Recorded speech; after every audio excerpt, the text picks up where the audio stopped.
अस्सलाम वालेकुम first year बेटे। Open your physics book, page number आप ओपन करें 127 आपकी बुक का पेज है बेटे। फर्स्ट लॉ ऑफ थर्मोडायनामिक्स हमने कंप्लीट कर लिया था। आज हम सेकंड लॉ ऑफ थर्मोडायनामिक्स जो है वो स्टार्ट करेंगे। Let's start with the reading, then मैं इंशाल्लाह आपको साथ साथ जो है वो एक्सप्लेन करती जाऊंगी।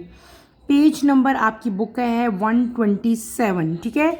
हम लोगों ने यहाँ तक कंप्लीट कर लिया था एनर्जी इनटू वर्क। उसके आगे से मैं आप लोगों को जो है आज पढ़ाना स्टार्ट करूँगी। Let's start with the reading, then इंशाल्लाह मैं आपको इसको एक्सप्लेन करूँगी। The second law of thermodynamics is a formal statement based on these observations. It can be stated in number of different ways. According to Lord Kelvin's statement based on the working of a heat engine, it is impossible to devise a process which may convert heat extracted from a single reservoir entirely into work without leaving any change in the working system. This means that a single heat reservoir, no matter how much heat it contains, cannot be made to perform any work. This is true for ocean and our atmosphere, which contain a large amount of heat energy but cannot be converted into useful mechanical work. As a consequence of second law of thermodynamics, two bodies at different temperatures are essential for the conversion of heat into work.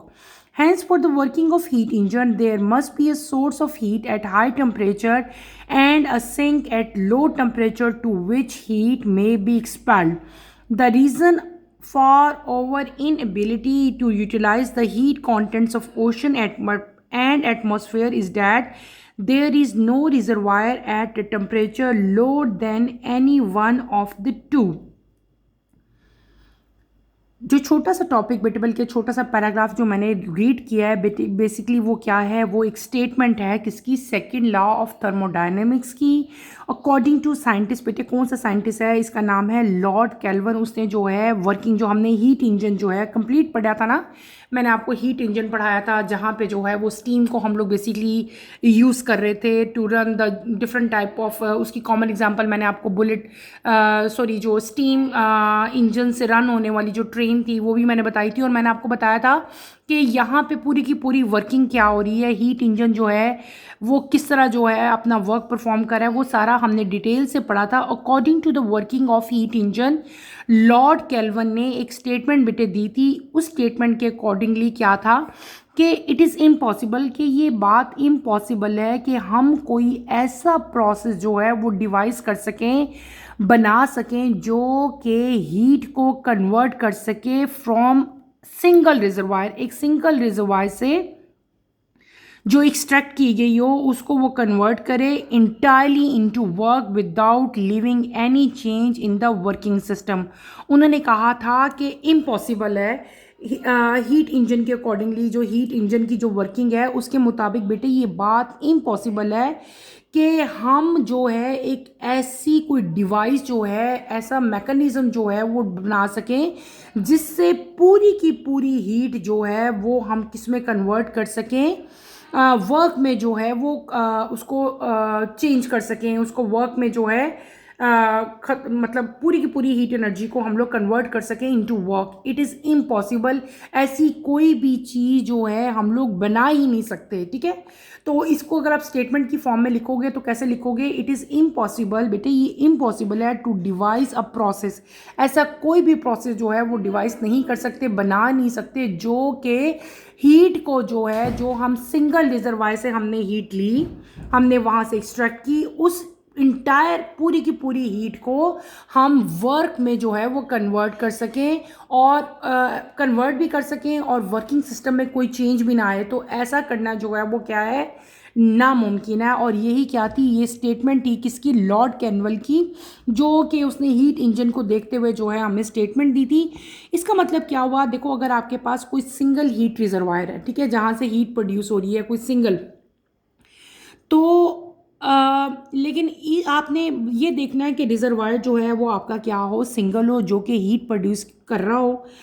No matter, आपने ये नहीं देखना कि वो कितनी energy है उसके अंदर, कम है या ज़्यादा है, लेकिन ना ही वो हीट जो हमने हीट रिजर्वायर ने जो हीट प्रोड्यूस की है, जो एनर्जी प्रोड्यूस की है, ना ही उससे आपने जो है कोई वर्क परफॉर्म करना हो।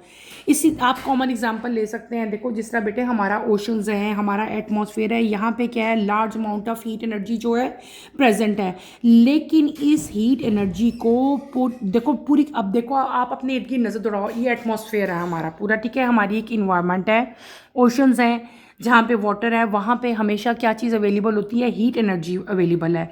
लेकिन इस हीट एनर्जी को इंटायरली हम लोग जो है वर्क में जो है वो चेंज नहीं कर सकते हम लोग, ठीक है, ये यानी कि ये बात जो है इम्पॉसिबल है।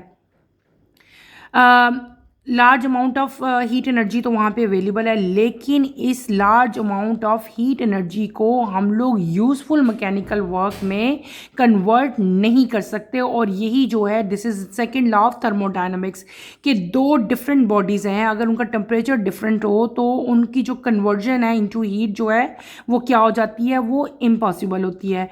तो किसी भी हीट इंजन को अपना वर्क परफॉर्म करने के लिए बेटे एक हीट का सोर्स चाहिए जिसका टेम्परेचर जो है वो हाई होगा और सिंक जो है वो लो टेम्परेचर का होगा, ठीक है।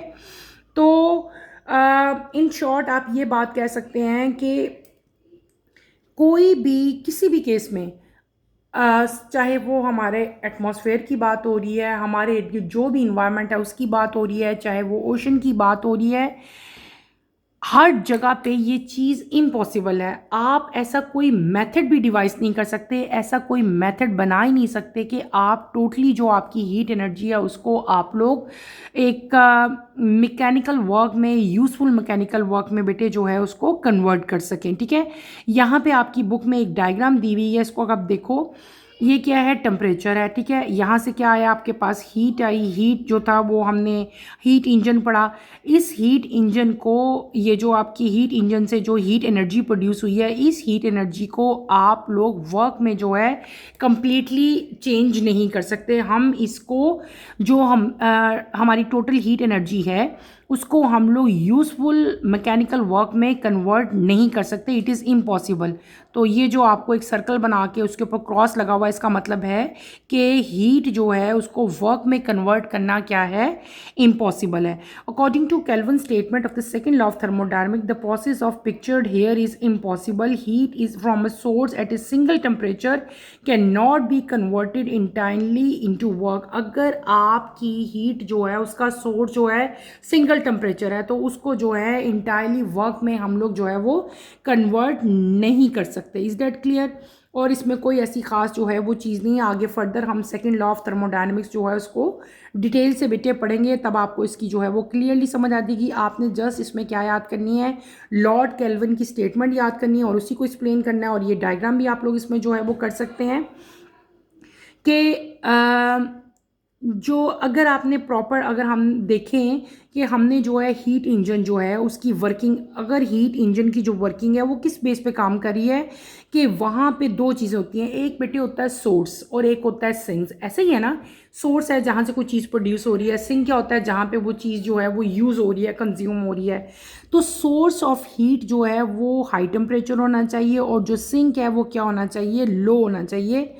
तो तभी जो है हीट इंजन जो है वो अपनी वर्किंग जो है वो परफॉर्म कर सकता है। हम अपने नेक्स्ट टॉपिक की तरफ चलेंगे जो कि लॉ ऑफ थर्मोडायनेमिक की आगे एप्लीकेशन है, उसको आप डिटेल से समझो, देन आपको सेकंड लॉ ऑफ थर्मोडायनेमिक्स की बेटे अच्छी तरह से समझ आएगी। और वही हमारा आज का जो है वो टॉपिक है, that is Carnot engine and Carnot's theorem जो है बेटे ये हमने आज पढ़ना है। टॉपिक आपका 6.8 है। सादी Carnot in 1824 described N ideal engine using only isothermal and adiabatic process. He showed that a heat engine operating in an ideal reversible cycle between two heat reservoirs at different temperatures would be most efficient engine. A Carnot cycle using an ideal gas as working substance is shown in PV diagram. It consists of four steps. The gas is allowed to expand isothermally at temperature T1, absorbing heat Q1 from the hot reservoir. The process is represented by the curve AB. The gas is then allowed to expand adiabatically until its temperature drop to T2. The process is represented by the curve BC. The gas at this stage is compressed isothermally at temperature T2, rejecting the heat Q2 to the cold reservoir. This process is represented by the curve CD. Finally, the gas is compressed adiabatically to restore its initial state at temperature T1. The process is represented by the curve dA. Thermal and mechanical equilibrium is maintained all the time so that each process is perfectly reversible. As the working substance returns to the initial state, there is no change in its internal energy. That is delta U is equals to 0. The net work done during one cycle equal to the area enclosed by the path A, B, C, D, A of PV diagram. It can be estimated that the net heat delta Q absorbed in one cycle is equals to Q is equals to Q1 minus Q2. Then बाकी सारी equation बेटे मैं आपको right करके जो है इसको explain करूँगी. The efficiency of Carnot engine depend upon the temperature of hot and cold reservoir. It is independent upon the nature of working substance. The larger the temperature difference between two reservoirs, the greater is the efficiency. But it can never be 1 or 100% unless cold reservoir is at absolute zero. Such reservoirs are not available and hence the maximum efficiency is less than 1. Nevertheless, the Carnot cycle establishes an upper limit on the efficiency of all heat engines. No practical heat engine can be perfectly reversible and also energy dissipation is inevitable. The fact is stated in Carnot theorem. No heat engine can be more efficient than Carnot engine operating between the same two temperature. The Carnot theorem can be extended to state that all Carnot engine operating between the same two temperature have the same efficiency irrespective of the nature of working substance. In most practical cases, the cold reservoir is near room temperature, so the efficiency can only be increased by rising the temperature of hot reservoir. All real heat engines are less efficient than Carnot engine due to friction and other heat losses. काफ़ी ज़्यादा बेटे लंबा topic था जिसको मैंने read out किया. अभी मैं आपको एक्सप्लेन करती हूँ, देन आपको जो है इसकी अच्छी तरह समझ आएगी. मैंने जो टॉपिक अभी रीडिंग किया है that is Carnot engine and Carnot theorem. बड़ा इंपॉर्टेंट है, इसके आगे आप लोग बल्कि इंपॉर्टेंट राइट करें, ये पेपर में आपके अक्सर आता है.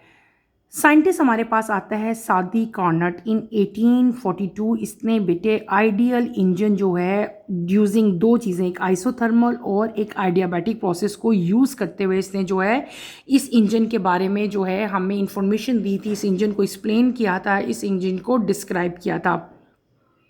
उसने क्या कहा था? उसने कहा था कि हीट इंजन जो है आइडियल रिवर्सेबल साइकिल है बिटवीन टू हीट रिजर्वायर जिनके टेम्परेचर जो हैं वो दोनों डिफरेंट होते हैं. कैरनॉट साइकिल जो है यूजिंग आइडियल गैस, ठीक है, ये आइडियल गैस की वर्किंग पे बेटे काम करता है. कैसे काम करता है, इसमें कौन कौन से फेजेस इन्वॉल्व हैं, ये सारे मैं आपको ड्रॉ करके बेटे वन बाय वन जो है वो एक्सप्लेन करूँगी.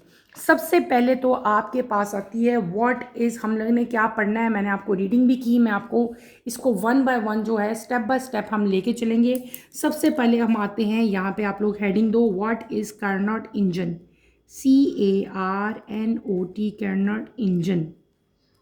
ठीक है, कार्नोट इंजन क्या होता है पहले हम लोग इसको पढ़ेंगे. ठीक है, आप सिंपली इसको जो है डिफ़ाइन कर सकते हो किस तरह. मैं आपको सबसे ईजीएस्ट जो है इसकी जो है बेटे वो बताऊंगी डेफिनेशन, जिससे आप लोगों को जो है बहुत ज़्यादा आसानी हो जाएगी कि कार्नोट इंजन बेसिकली है क्या. आप लोग डेफिनेशन इसकी राइट करो, मैं आप लोगों को राइट करवाती हूँ, आपकी बुक में थोड़ी सी डिफ़िकल्ट है. सबसे पहले हम लोग क्या लिखेंगे, इसकी डेफिनेशन लिखेंगे. द हीट इंजन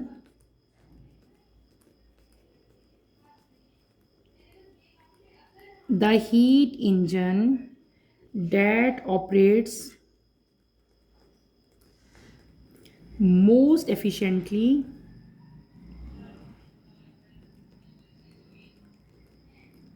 between, बेटे ये between है, ठीक है, between a given high temperature reservoir and given low reservoir. ठीक है, इसको क्या कहते हैं बिट, इसको हम लोग कहते हैं कैरनॉट इंजन। मैंने कैरनॉट इंजन की आपको डेफिनेशन राइट करके दी, आप लोगों ने यही लिखनी है और इसी को याद करना है। कैरनॉट इंजन क्या होता है? The heat engine that operates most efficiently between a given high temperature reservoir and given, ऐसा इंजन जो कि हाई टेम्परेचर रिजर्वायर और लो टेम्परेचर रिजर्वायर के दरमियान में जो है ऑपरेट करे, उसको हम लोग क्या कहते हैं बेटे? उसको हम लोग कहते हैं हीट इंजन। क्या कहते हैं? हीट इंजन कहते हैं। फिर मैंने आपको क्या कहा कि जो साइंटिस्ट है, क्या नाम था उसका? सादी कॉर्नाट। उसने जो है इस इंजन को जो है आइडियल इंजन को डिस्क्राइब किया था और उसने दो प्रोसेस इसमें जो है वो यूज़ किए थे। एक कौन सा प्रोसेस इसने यूज़ किया था? आइसोथर्मल। और एक कौन सा प्रोसेस उसने बेटे यूज़ किया था? Adiabatic process. ठीक है, आइसोथर्मल और एडियाबैटिक प्रोसेस जो है मैंने आपको डिटेल से हम लोगों ने पढ़ा था। मैंने उन दोनों के डिफरेंसेस भी जो है वो आप लोगों को राइट करवाए थे। मैं दोबारा से रिकॉल कर देती हूँ ताकि जो अगर आप लोगों को भूला हुआ है तो बेटे याद आ जाए। एडियाबैटिक प्रोसेस वो होता है कि जिसमें there is no supply of heat to the body undergoing change of, लिख लो बल्कि यहाँ पे कौन कौन से प्रोसेस इन्वॉल्व हैं? दो प्रोसेस इन्वॉल्व होंगे। एक कौन सा आएगा बेटे? आपके पास आएगा एडियाबैटिक, हम लोग क्या कह लेंगे उसको? Adiabatic process. ठीक है, दूसरा प्रोसेस क्या आएगा? यहाँ पे हमारे पास आएगा आइसोथर्मल प्रोसेस। ये थोड़ा सा डिफ़िकल्ट है और आपकी बुक में ज़रा और तरह लिखा है, इसलिए मैं कोशिश कर रही हूँ आप लोगों को इजी वे से इसको हम लोग लिख लें। एडियाबैटिक प्रोसेस क्या होता है? पहले मैं उसको डिफाइन करते हैं। हम लोग क्या कहेंगे? एडिया process is the one in which, बेटे लिख लो, आपको फिर भूलेगा नहीं, in which there is no supply of heat to the body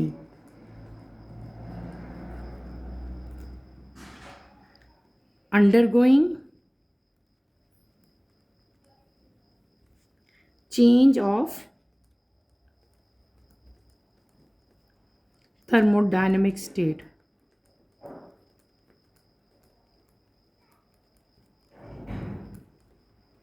clear? और जो आपका आइसोथर्मल होता है, आइसोथर्मल प्रोसेस वो कौन सा होता है? इज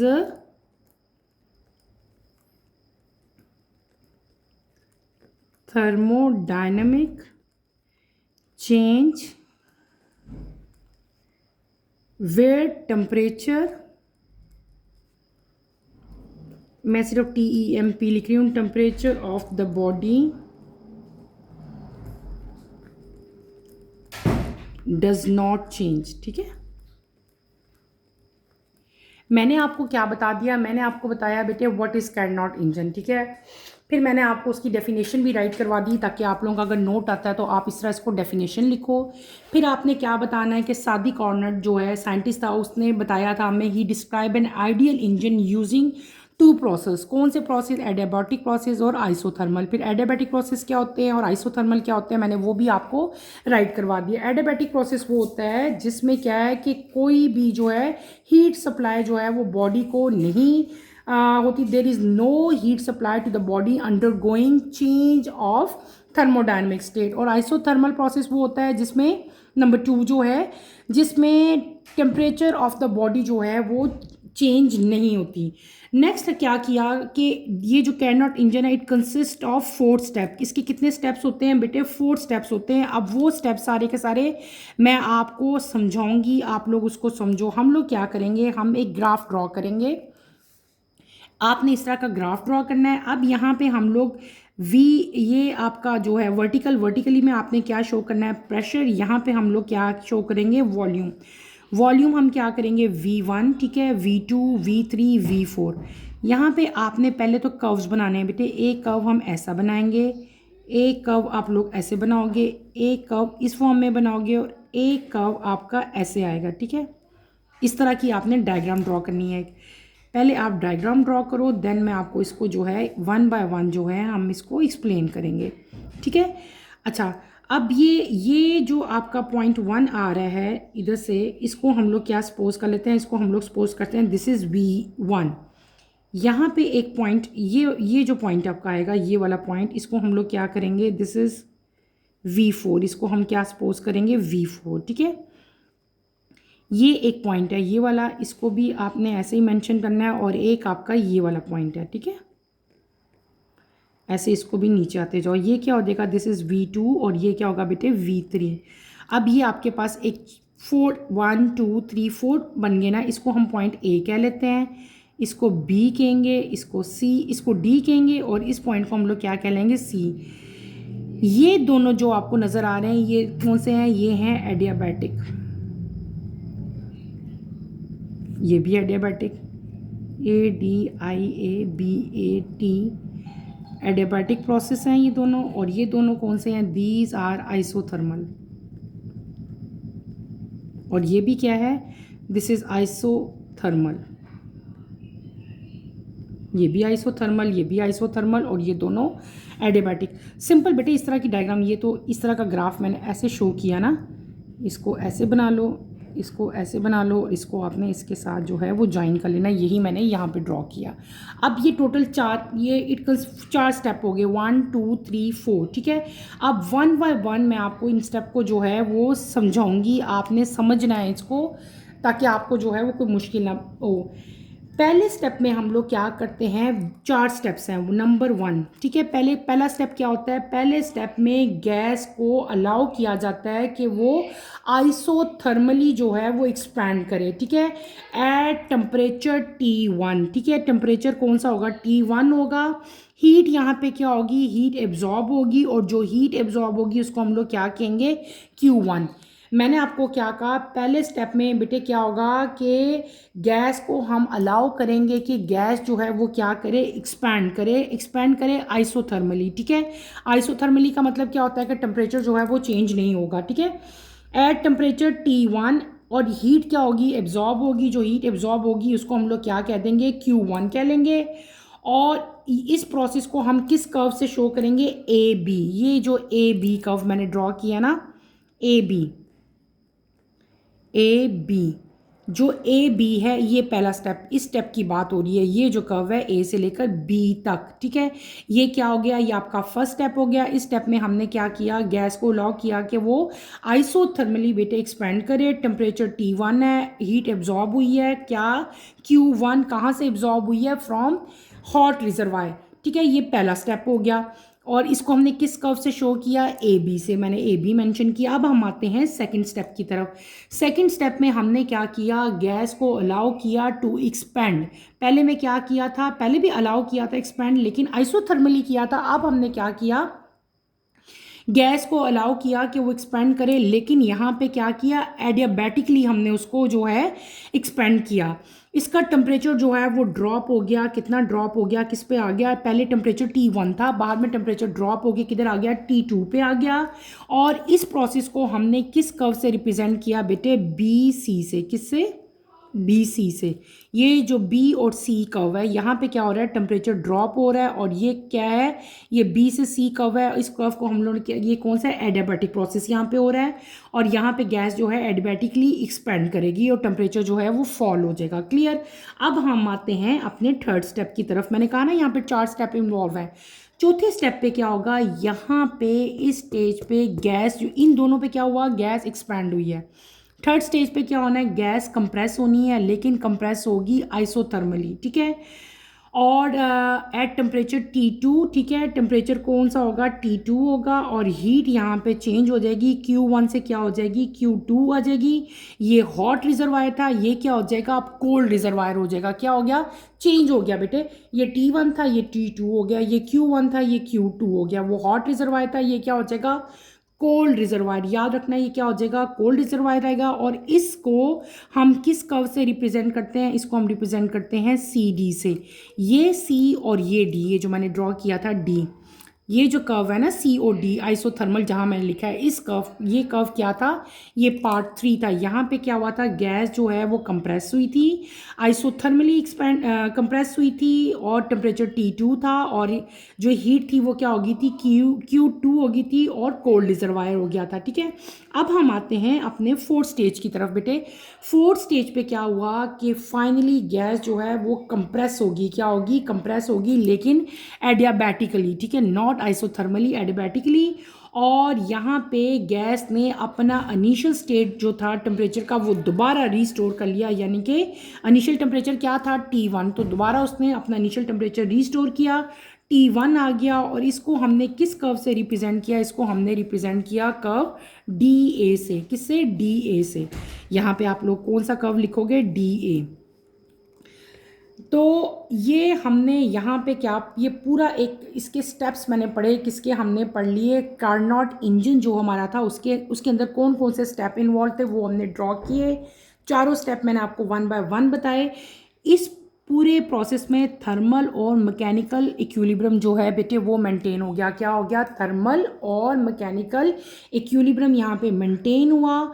और ये प्रोसेस जो है, ये पूरा का पूरा प्रोसेस जो है रिवर्सेबल है, दिस प्रोसेस इज रिवर्सेबल। और यहाँ पे इंटरनल एनर्जी जो है, there is no change in internal energy, यानी कि इस पूरे प्रोसेस में डेल्टा यू जो है वो क्या होती है बेटे, ज़ीरो होती है। ये बात आपने याद रखनी है। हमने क्या पढ़ लिया, हमने पढ़ लिया कैरनॉट इंजन पढ़ा। कैरनॉट इंजन जो है वो सादी कार्नोट जो है उसने डिस्क्राइब किया था using isothermal and adiabatic process.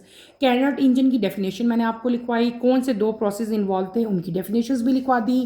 फिर हमने उसको एक्सप्लेन किया, बिफोर एक्सप्लेनेशन हमने क्या ड्रॉ की, डायग्राम ड्रॉ की। और उसके बाद मैंने आपको बताया कि इट कंसिस्ट ऑफ 4 स्टेप्स, 1 2 3 4, 4 के 4 स्टेप्स में मैंने आपको बताया क्या कुछ हुआ। और ऊपर ग्राफ में जो हमने डायग्राम ड्रॉ की थी उसमें भी उन चारों के चारों जो स्टेप्स थे मैंने आपको बताया कि पहला स्टेप T1 टेम्परेचर था, हीट जो था Q1 थी, और ये था हॉट रिजर्वायर। ठीक है, हीट यहाँ पे एब्जॉर्ब हो रही थी, इसको हमने AB से रिप्रेजेंट किया। दूसरा जो था डैट इज़, यहाँ पे भी गैस एक्सपैंड हुई थी, टेम्परेचर ड्रॉप हो गया T2, और इसको हमने BC से रिप्रेजेंट किया, एडियाबैटिक प्रोसेस। फिर CD आइसोथर्मल, T2 टेम्परेचर हो गया, हीट रिजर्वायर Q2 हो गया, और यहाँ पे गैस क्या हुई, कंप्रेस हुई।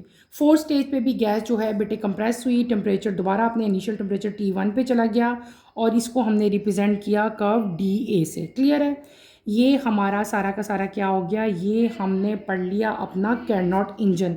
अब हम आते हैं कैरनॉट इंजन की बेटे एफिशिएंसी की तरफ, कि इसको हम लोग, अच्छा ये आपने इसकी वर्किंग देख ली, वर्किंग में इसके 4 जो स्टेप्स थे वो हमने सारे देखे। अब हम आएंगे फर्स्ट लॉ ऑफ थर्मोडायनेमिक्स, यहाँ पे अप्लाई करेंगे। वो क्या था, Q is equals to delta U plus W। ठीक है, ऐसे ही था। और हमने W यानी कि वर्क डन देखा था कि वो किसके इक्वल होता है, Q1 माइनस Q2 के। अब हम क्या फाइंड करेंगे, हमने फाइंड करनी है efficiency of heat engine. Efficiency, ये जो ये N है ये क्या है, this is known as efficiency. किसकी एफिशिएंसी, हीट इंजन की एफिशिएंसी। इसको हम कैसे राइट करते हैं बेटे, output divided by input. Output किसके इक्वल होती है, वर्क के इक्वल। इनपुट किसके इक्वल होती है, एनर्जी के इक्वल। ठीक है, तो आपका एफिशिएंसी ऑफ हीट इंजन किसके इक्वल हो जाएगा, आउटपुट जो है वो वर्क के इक्वल है। और वर्क मैंने आपको अभी ऊपर बताया, वर्क किसके इक्वल है, Q1 माइनस Q2 के। इनपुट किसके इक्वल है, एनर्जी के, और एनर्जी किसके इक्वल है, Q1 के इक्वल है।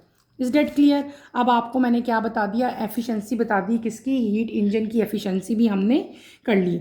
नेक्स्ट हम पढ़ेंगे कि अकॉर्डिंग टू, अब हमने इसका देखना है कि अगर हम यहाँ पे Q1 और Q2 जो ले रहे हैं, जो हमने Q1 और Q2 लिया है बेटे, ये Q1 और Q2 जो हीट रिजर्वायर है ये प्रोपोर्शनल होते हैं टू केल्विन टेम्परेचर। कौन सा केल्विन टेम्परेचर, T1 और TT को। ठीक है, तो हम इसको कैसे राइट करेंगे, हम एफिशिएंसी को ऐसे भी लिख सकते हैं, efficiency is equals to T1 minus T2 divided by T1। मैंने आपको क्या कहा कि Q1 और Q2 जो हैं बेटे ये प्रोपोर्शनल होते हैं किसके, केल्विन टेम्परेचर के। Q1 is equals to T1, Q2 is equals to T2। इसका मतलब अगर ये दोनों एक दूसरे के प्रोपोर्शनल हैं तो मैं एफिशिएंसी को ऐसे भी तो राइट कर सकती हूँ ना। और अगर इन दोनों को हम लोग इन दोनों का एलसीएम लें, जैसे आप एलसीएम लेते हो मैथ्स में, अगर हम इनका एलसीएम लेंगे तो आपकी जो नेक्स्ट इक्वेशन बन जाएगी वो क्या हो जाएगी, T2 माइनस T1। ठीक है, ये आपकी इक्वेशन बन जाएगी।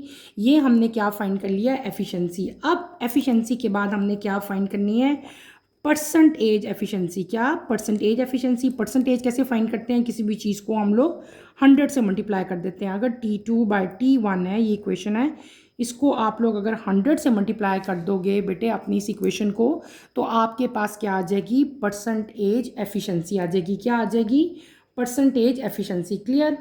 तो आज के टॉपिक में मैंने आपको क्या पढ़ा दिया, मैंने कार्नोट इंजन की एफिशिएंसी जो है हमने वो पढ़ ली, परसेंटेज एफिशिएंसी पढ़ाई, मैंने आपको उसकी डेफिनेशन करवाई, दो प्रोसेस जो इन्वॉल्व थे वो करवाया, उसके बाद हमने इसकी डायग्राम की।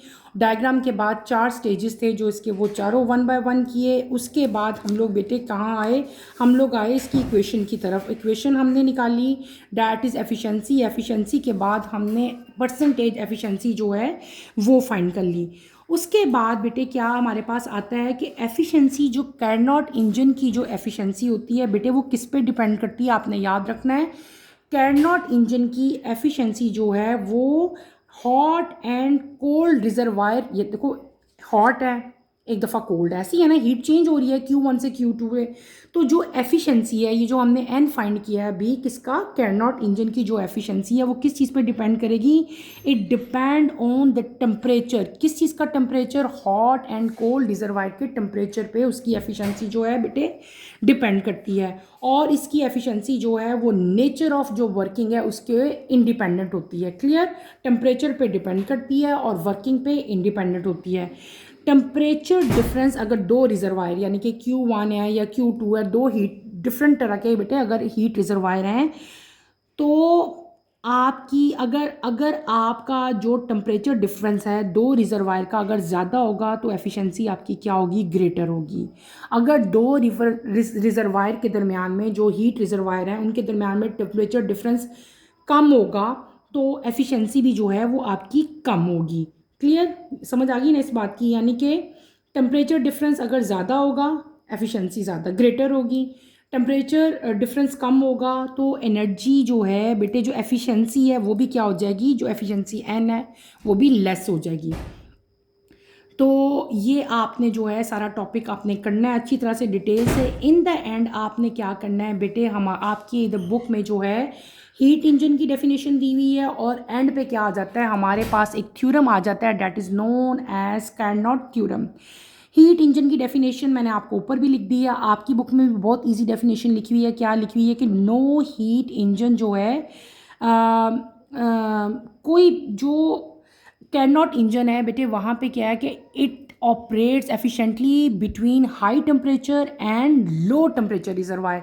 दो डिफरेंट टेम्परेचर रिजर्वायर के दरमियान में ये इंजन जो है that is known as Carnot engine जो है वो वर्क करता है। और इन द एंड हमने क्या कर लेना है, हमने एक थ्योरम जो है आपकी बुक में दिया हुआ है, that is known as Carnot theorem.